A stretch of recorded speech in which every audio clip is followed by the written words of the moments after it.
Good day mga idol!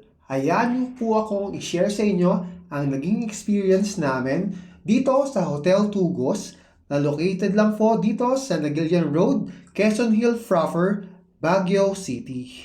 Mag-i-stay tayo dito mga idol ng 5 days and 4 nights kaya mahaba-haba po ito kaya samahan niyo ko mga idol. Andito tayo sa elevator mga idol. Hotel Tugos. Checking in. Let's go! Ito po yung guest natin.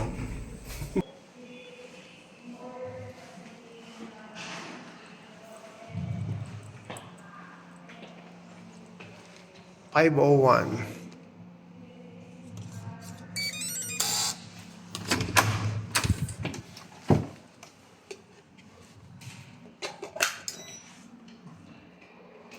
There you go.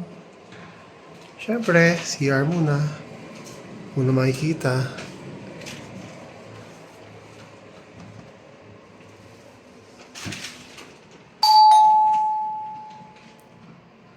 Welcome to Hotel Tugos. There you go. Here's our table and chair. Coffee table. And, importante sa lahat, may view. Ayun, no? May view. There you go. Alright.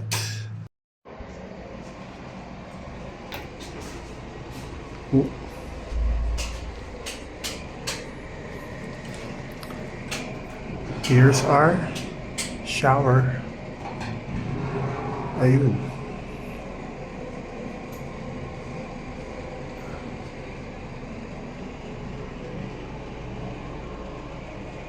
And eto naman po mga idol yung ating dalawang twin size beds, and I admit po na nasarapan po kami sa tulog namin dyan sa Hotel Tugos at sobrang lakas po ng aircon at kahit malamig na sa Baguio, ginamit po namin yung aircon at yan. May kasama din po siyempre smart TV at coffee table, and ito po yung pinaka-importante sa lahat mga idol, yung makikita natin pagkagising natin at kung gusto nating mag-sightseeing, ayan po ang view ng Baguio City. So kitang-kita po dyan yung SM Baguio from a distance.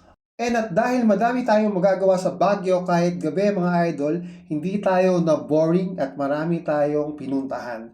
So ito naman po ang ating experience sa buffet. Dito po located sa taas, sa 7th floor. So, syempre, hindi natin pinalampas yan at in-experience natin yung dining dito sa Parallel Cafe.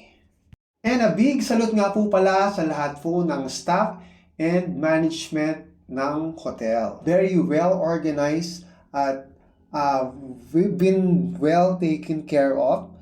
Yun, lahat po ng expectations namin na-meet naman at asikaso po kami in terms of sa mga kailangan po namin at sa mga amenities and everything.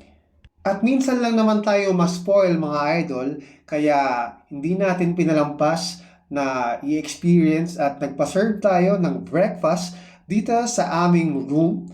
And overall experience namin mga idol is very satisfied po kami sa Hotel Tugos. So yun lang po mga idol, ingat po tayong lahat at ayos na!